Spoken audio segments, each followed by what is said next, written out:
Hello guys, in this video I'm going to show you how to enable skill effects on the Cookie Run Kingdom application.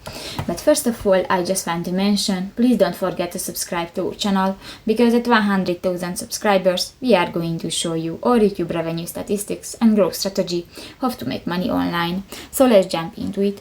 First of all, open the application on your device. This is my cookie village or farm, and you can find different pattern. You go to the three line at the upper right corner of the screen, and next to the letter button, go to the last option, the settings. And in the game performance section you can find the third option, the skill effects. If you want to turn off, just click to the square icon next to the off and click that, and if it will be turned green, this function will be turned off, but actually I use. So that's pretty much it for this video, guys. See you in the next one. Bye bye.